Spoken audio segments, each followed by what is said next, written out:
Ladies and gentlemen, welcome back to another live edition of the Sick Podcast Talking Titans after another brutal loss. Hopefully, the Titans might be able to win a home game before the aliens arrive. We'll see. But we're going to keep doing our thing. We'll have plenty to go over, so let's not waste any time. Let's start us up, Sammy. Turn up your volume. Because you're about to listen to The Sick Podcast. Talking Titans. Ward looking. Looping out of trouble. Trying to set up receivers. He's going to throw against his body to the end zone. Caught. Touchdown. Spectacular. Cam Ward, welcome to Nashville. The sickest Tennessee Titans podcast. It's going to be sick. All righty.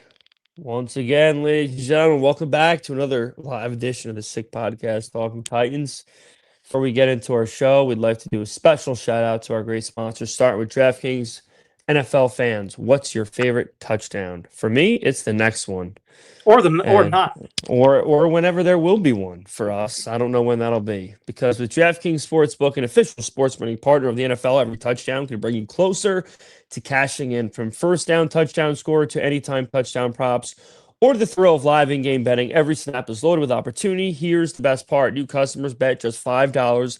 And if your bet wins, you'll get $300 in bonus bets instantly. Your team hitting pay dirt pays out to you. Download the DraftKings Sportsbook app and use code 6sports. That is code 6sports for new customers. Turn $5 into $300 in bonus bets if your bet wins. In partnership with DraftKings, the crown is yours. Gambling problem? Call 1-800-GAMBLER. In New York, call 877-8-HOPE-NY or text HOPE-NY 467-369. In Connecticut, help is available for problem gambling. Call 888-789-7777 or visit ccpg.org. Please play responsibly. On behalf of Boot Hill Casino and Resort in Kansas, fees may apply in Illinois. 21 and over. Age and eligibility varies by jurisdiction. Void in Ontario. Bonus bets expire 7 days after issuance. See sportsbook.draftkings.com/promos. NFL Sunday ticket offer for new subscribers only and auto renews until canceled. Digital games and commercial use excluded. Restrictions apply. Additional NFL Sunday ticket terms at youtube.com/go/NFL Sunday ticket/terms. Limited time offer. All righty. Jarrett, I'm all ears, bro. Give us what your takeaways were from that one. It's disgusting, man. I mean, this between the coaching staff and the players with 10 penalties at home, and undisciplined, pushing and shoving and getting ejections. It just looks like a gutless football team, like we've been saying, for the past couple of months now.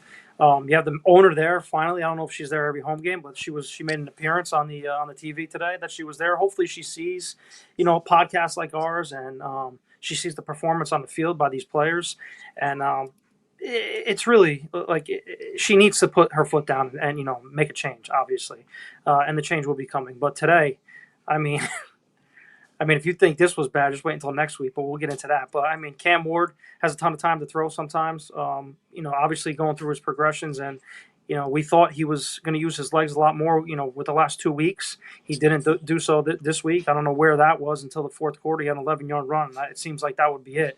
But again, if the first and second read's not there, especially with rookie wide receivers and low impact players that we have at the skills positions, if those two first reads are not there, just take off, dude. Why are you holding onto the ball and trying to make wonders? It's not going to happen. Some of the stats, our leading receiver, 29 yards today. That just goes to show you that, no one's getting open, right? You can have a ton of catches, 5 catches for 30 yards. It looks great, but when you're throwing the ball at the line of scrimmage and you're not getting open down the field, you're going to lose a football game. So with that, Cam Ward, I'm not, I know we talked about it, saying that, you're not too worried about Cam Ward. Everyone can have their worries. I still think, it's the surrounding cast with him, whether it's the offensive line and the skill position. You give this guy some, talent in front of him, I think he can, pick apart a defense. But with that being said, moving on to the offensive line, dude, we have the worst tackles in football. I tweeted it a little bit ago when I was watching Moore and J.C. Latham. They have zero anchor. They're getting pushed back every goddamn play. And it's leading to Cam Ward to scramble a little bit. And if you have concerns, like I said, this week, Myles Garrett's coming. We got Myles Garrett next week, and this man's on a mission. And if you think, who was it? Calais Camp? Who was it? No, who had 5 sacks on Taylor Lewan when we played Arizona? What was it? Ask that again. I'm sorry. 5 sacks against Taylor Lewan when we played Arizona a couple of years ago. Who was that? I forgot who that was. Calais Campbell? Chandler Jones maybe. Chandler Jones maybe. Yeah. We had 5 sacks against Taylor Lewan. Just wait until you see what Myles Garrett does to this offensive line next week. And I don't want to hear anything Chandler about Jones. Yeah, it's gonna be a slugfest. But I mean, defense. How can we go against, the Rams and look decent? We go against Seattle that looks decent. We score 24 points, and then all of a sudden the Jaguars, a division game, they're coming to our house. How do you look so sluggish on offense? We had 3 first downs on the opening drive. And then how many, going into the rest of the game? I think we had 3 or 4 the rest of the game. It's embarrassing. I mean, it really is. I mean, week in and week out, I texted everybody in the chat today that, I think I even put them +6. I know you probably teased them up a little bit. I took them +6, the Titans, because I really thought that this was going to be a meaningful kind of game, and I thought they had a chance to pull the cover or even the win out today. Yeah. But man, this team low blows you. No, of course they low blow you. Yeah, and I believe it or not, Jared, I teased them down. I teased them to 4.5. So I just pure idiocracy on my part. But every time you think this team can't surprise you with their level of neglect and disinterest to be competitive, they do it.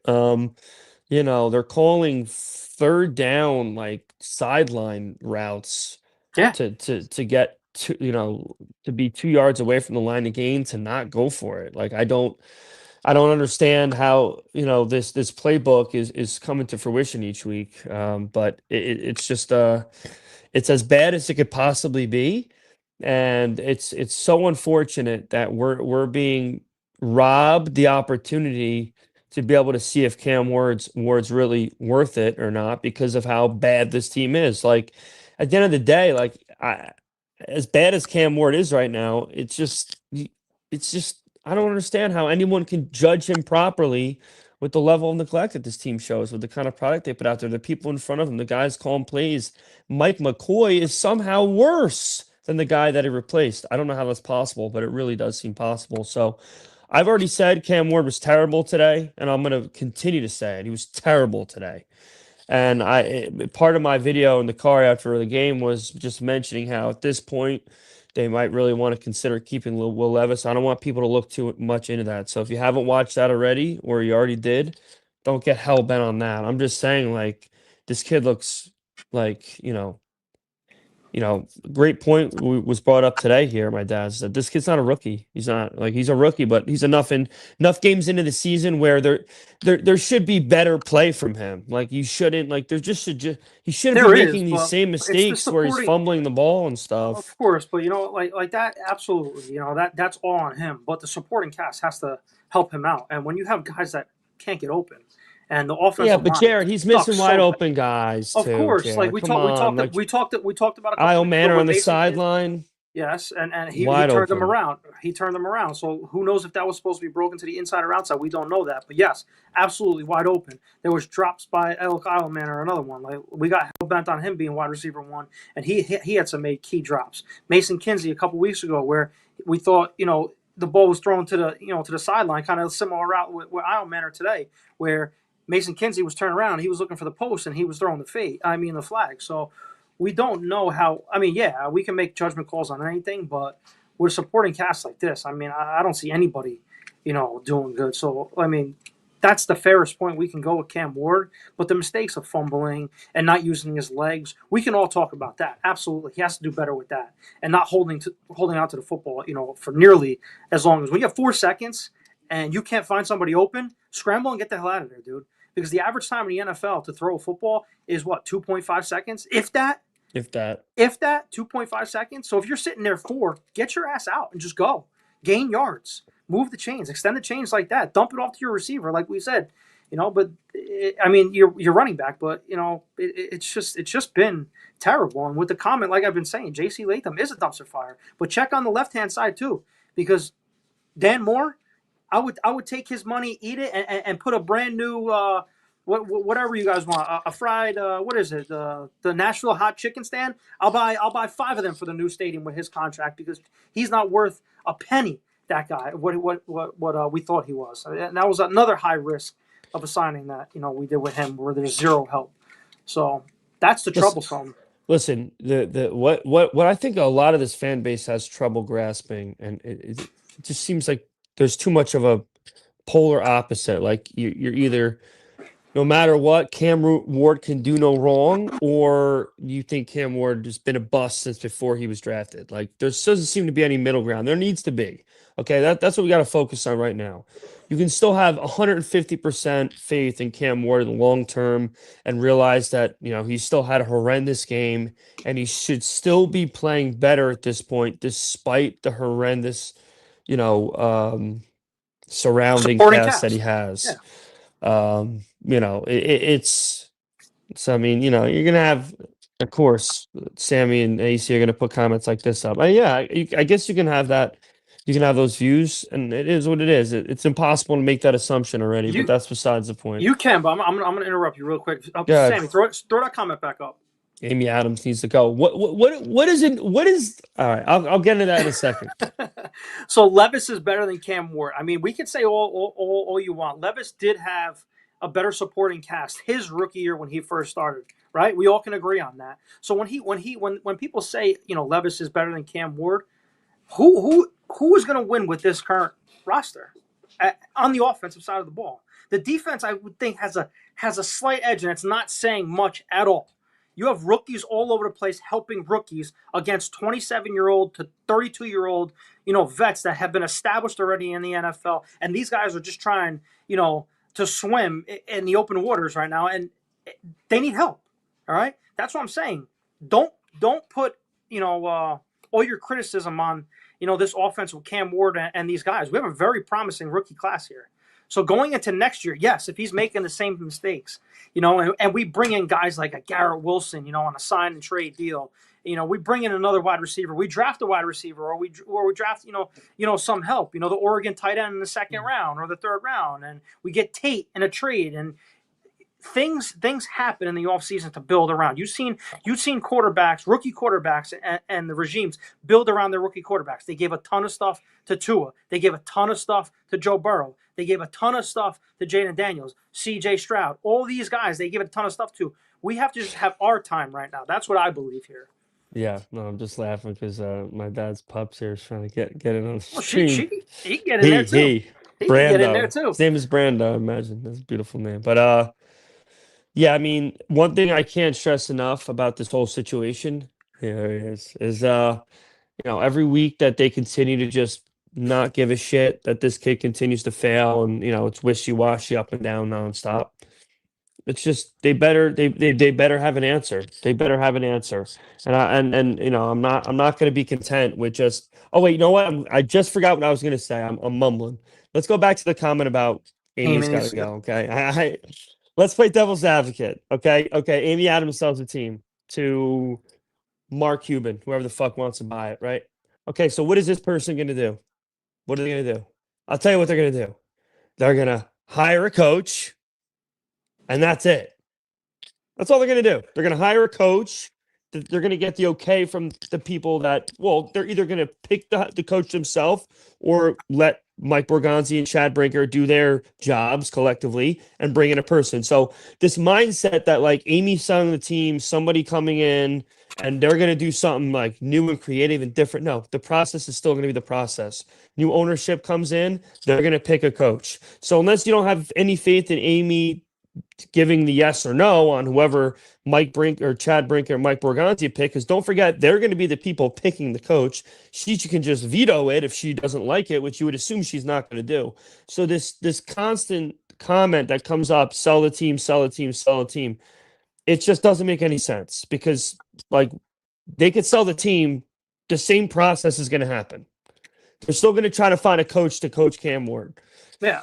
It's either going to work or it's not going to work. So unless you think there is a tier one coach that's going to say yes to a different owner, then her selling the team does you no good as a fan whatsoever. Yeah, I mean, you guys could say, the mistakes that were made and how inconsistent everything looks, where it's fire, higher fire, higher fire, higher fire, all that. And the mistakes that was made in the last, I would say, 10 years was firing Mike Vrabel, you could say that, and trading away A.J. Brown, right? Those were the biggest mistakes this franchise did, I think, in the last 10 years. That would bite us. But going forward now, right, moving on, what have they done this offseason? Now, put everything in perspective now, right? Okay, they brought in Brad Callahan. It was a waste. They fired him. They got rid of him, all right? But the key executives now that were brought in on this offseason, right? You got McKenzie, you got Borgonzi, you have the other guy, Ziegler, Zeitler or whatever. Not Zeitler. The one of the Raiders guys and the ex-GM. There's like 4 GMs in the front office. McKinney?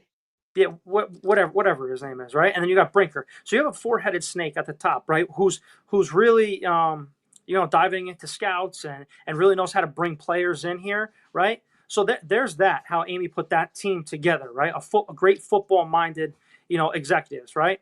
Then you fast forward to the draft, right? That's a great shirt, by the way. I made a horrible mistake by not buying that while we were in Nashville week 2, but that was a great shirt. So moving on to the draft, right? We drafted Cam Ward. We had a great rookie class on the field, right? On the field right now. You can say, and I think everybody in this stream can say that this rookie class has been shining, correct? Yeah. The only thing, and they brought in key free Cody Barton. He's leading the team in interceptions. Yes, he's making coverage mistakes, but I don't want to hear anything positive about Cody Barton. I'm just saying he's been decent, right? He hasn't even been decent. The only question marks that I think this front office to not improve this team is the addressing of the offensive line. Zeitler and Dan Moore were absolute whiffs in free agency. So if we can wipe everything out, I would say this has been a successful offseason with this new front office, going into the first year. Can't fix everything. Rome's not built in one day. Cannot fix everything in one day. But if you plug in pieces here and there, and then with the shit ton of money that we have next year and the draft capital and trades, who knows where this team could be next year. That's why I'm so positive. I bring it up every single podcast because it kind of dwells right back into what we're talking about. But what has this front office, what I'm basically saying, what has this front office done that everybody hates going into this year? Well, I mean, somebody brought up a good point. As of now, the draft looks good, but I mean, the offseason acquisitions, non-draft, have been terrible to this point. Dan Moore's been horrible. Obviously, the Jarius Sneed was the previous year, not this year. That was a complete disaster. Tony Pollard came in to replace Derrick Henry, obviously, and looked good 1 year. That was it. Nothing to write home about. I mean, this team's been cursed free agent wise for a long time, in my opinion. I mean, they've had so many more bad free agent pickups than they have good ones, and that's a big problem, and that needs to change as well. They need to start hitting with these free agents they're bringing in. You know what I mean? Giving Dan Moore all that money. I don't care if that was the only option. You gave him a ton of money. Figure it out. Give him a 1-year deal and figure it out from there. Don't lock yourself up with some fucking guy just because he had a couple good weeks on PFF. He sucks. All right? Cushenberry, that's obviously hasn't been a plus for you. No, that's another one, yeah. And he didn't even play today. He's what? How old's he again? 36. So I mean, it's just like I don't know, but I mean, it's just there's everything's got to come together. This is a perfect example. It doesn't matter how good your draft is. Your draft's great. Your off-season free agent pickups have been hurting you, and you're the worst team in the fucking league. Yep. So I mean, it's got to come together. It needs to be more than just a good draft. Like Borgonzi, Brinker, they're gonna have another great draft next year, and that's gonna be all fine and good. They got to hit on free agency, whether that or trades. So, but what happened? My dad's dog was having a coughing fit on the floor here, but we're okay. But yeah, it's just it's frustrating, man, because I wrote it on Twitter. I thought we were at rock bottom a few weeks ago. Oh my God. And we're still not there because all of you that are watching, let me prep you. If you haven't watched my post game of the car yet, I'm prepping you right now. We all know that next week in Cleveland, Shedeur Sanders is going to look like a Canton, Ohio bound quarterback. He could be horrendous his whole career. He could be great his whole career. That doesn't matter. Next week, he's going to look special. Cam Ward's going to get sacked more times than he completes passes. And this team probably is going to be in line to lose by 27-31. So no shot. Yeah, no shot. Okay. The only thing I agree with you on that is Cam Ward is definitely going to get sacked north of 10 times. And you don't think Myles Garrett's going to knock that ball free? One of those sacks he has? Okay. Not saying it's going to be a turnover. He's not going to have a turnover either. But, to have, Shedeur Sanders, throw all over. I don't think it's going to happen. I think what do you mean you don't think it's going to happen? What's telling you it's not going to happen? Well, listen, I'm just saying, our defense is pretty stout. We can get after the quarterback a little bit too, but, he's still a rookie too. Hey, listen, it can bite me in the ass. You guys can clip this all you want. If Shedeur throws for 400 yards and 4 touchdowns, I'll eat my words. We got Monty Hooker. We're not getting thrown on. The only thing that I see happening here that's a stone cold lock is Cam Ward getting sacked 100 times. I think Shedeur, we'll get after him as well, and I think you could bet your life on this game on going under. So that's about all I have for that game. I don't know, but it's going to be a fucking shit show. I can tell you that much, and I'm not looking forward to it. And it just goes back to last week. I'm shocked they weren't playing music in the locker room last week after that 4-point loss to the Seattle Seahawks. You know what I mean? That's the vibe that they gave off after that game. And then they come out flat as shit. Oh my this God. team hasn't won a home game in over 12 months. And does anyone on the team really give a shit outside of like maybe 3 or 4 guys? They don't give a shit. Mike McCoy doesn't give a shit. Once again, you actually forced the Jaguars to go 3 and out. You have a very productive drive. You're getting momentum.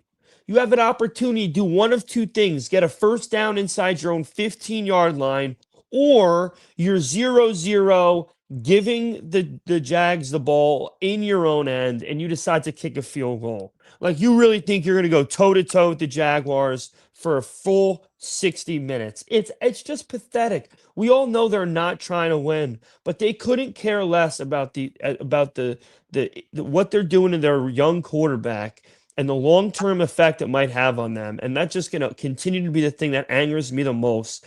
It is so naive. This franchise, of all franchises, the one that cannot develop quarterbacks to save their life, they are fully content having the biggest tank season they've had in their history, while their number 1 overall quarterback, something they've never done in their team's history, is crashing and burning on a week-to-week basis, other than a couple good games here and there.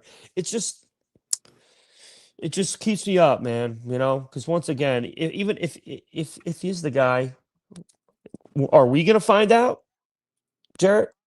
I sure as hell hope so. Like I said, I'm starting to enjoy watching football with my sons, especially my one son right now. He's a Titan fan, and then, he's doing a school project right now of hiding a gingerbread, disguising a gingerbread, and who does he want to disguise the gingerbread of? And it's Cam Ward. He's coloring jersey. That's where you want to go. And like you said earlier on this year, in the during the offseason, where you want kids, to start being, Titan fans, and, our fan base to grow. And when you have stuff like this, and, I can only speak for myself, and I'm sure other people on here have sons and daughters, you sit and watching the game, and when you go, why do they suck? I'm like, well, things happen, it's a rookie quarterback just trying to explain things, and like, you don't want him to fade off and, get turned to be a fucking Giants fan. You don't want to get turned off, somewhere else. Like, you want to, as they're starting to grow, these fans, you want them to stick, so we do have that, that fan base, that home field advantage. So, that's the only thing that sucks right now going forward. But like I said, I'm going to be positive, going for the rest of the season. Yeah, we're maybe 1-11, but there's a lot of positive that's going to be coming out of this. We have the keys. We have the keys to the castle. Let these quarterbacks, let whoever the edge rushers, go in the draft. And hopefully we get a king's ransom, and keep building around Cam Ward the right way. There's no say that we can't build around Cam Ward like other teams did, and they had all successes. So yeah, but I I hope ownership, and I hope, specifically Amy Adams, I hope she knows, like, exactly what you're talking about. That's where this team's going to really hurt them the most. All those kids that are your son's age, 7, 8 years old, that are looking for a team, that are eventually going to be fathers, eventually going to be making lots of money, be looking for, place. They're not going to, you're going to lose out on those people. You Yep. really are. Because you're content with 3 straight years of literally laughing stock football. And you think that just because you have a number 1 overall pick quarterback and you're going to be getting the number 1 pick again and the new coach, that you can continue to be content letting this product go out in the field every fucking week. And I love the girl to death. But honestly, like, if I'm the owner of this team right now, I got to show up to I got to go in the building and say, listen, can we try to put the pedal to the metal for a week? Can we show this town that we give a flying shit? Oh. And that's the part where I can understand people's upset, being, displeased with her as an owner, because she is very, in the shadows. Laid back. And if she does have any say with the head coach or anything, or Borgonzi has, I understand, like, you don't want to hear executives telling a head coach how to run a football team, but this is an interim. But when you're playing conservative football, when you're 1-10 and you're at the goal, you're within the 5 yard, you're at the 5 yard line, you don't go for it on your opening series, you're 1-10. What the hell are you doing? And then you decide to go for it on 4th and 8, whatever. Go for it on every 4th down. There's nothing to lose. I don't care. No shots down the field at all, but just literally, we do not take any chances. Just not even a deep shot to whoever the hell it is. Doesn't exist. Rollout play actions, next to none. It's just constantly in the shotgun, pressure, fucking pocket collapse, and he either makes the play or that's it. There's just they couldn't care less about this kid gaining confidence. Because make no mistake, as bad as he was today, they didn't do him any favors. They didn't, and they never do. So it's just it's going to be a constant situation where can Cam outperform the ineptitude of his coaches for this entire season? And anytime you see production out of him, it's just him outproducing the ineptitude, because we know that this staff can't do anything positive for him. He can only do positive for them. There's no other way around, obviously. I definitely agree. It's not fun watching Titans football right now. Just going through the comments, everyone has our mentality right now, but just look forward to next week, and hopefully it's not one of those should we have drafted Shedeur Sanders. I don't think it's going to be, but that whole hype is going to be like that next week leading up to it. But it's going to be a hostile environment next week, especially with Myles Garrett eyeing to break the record for sacks, and he's definitely going to get a chance to get 14 next week. So it's going to be tough for the rest of the way. The only wins that we have left that are question marks is next week and the Saints, but right now this team could have went literally 0-17. They should have went 0-17, and I think everybody who watches them on a week in, week out basis knows that they are an 0-17 team. You're never going to find another game with that series of unfortunate events for Arizona, which led to that defeat. So with all that being said, guys, I think we're going to wrap up for today. Another, it's just every week, it's just like we do. We kick a can down the street, and that's it. There's nothing else. There's nothing else to do. So, anything you want to throw in at there, Jarett, before we close out? Nope. Continue and try to get guests on the podcast. So we'll see what happens. I'm always in talks with people. It's just between radio and segments and appearances and schedules, it's very hard. But as long as they're in contact with us, that's all that matters. Well, let's see if we can get Mike McCoy's balls as a guest, because they're missing somewhere. If we can find them, we'd like to go interview them and ask them a few questions. But with that being said, guys, hope everyone has a tremendous rest of their weekend. We'll catch you in a few days. And, it should be a fun week to build up to at least. It should be fun to watch these two guys go at it, assuming maybe the Titans can get the best out of them and maybe help them out here and there. But it should be a fun environment either way. So that's it. Hope everyone has a great rest of their weekend, and we'll see you on the flip. Sammy, send us out. Tighten up. And that's a wrap. Hope you don't miss us too much until next time. Follow the Sick Podcast Talking Titans on YouTube, Instagram, Facebook, Google Play, and Apple Podcasts.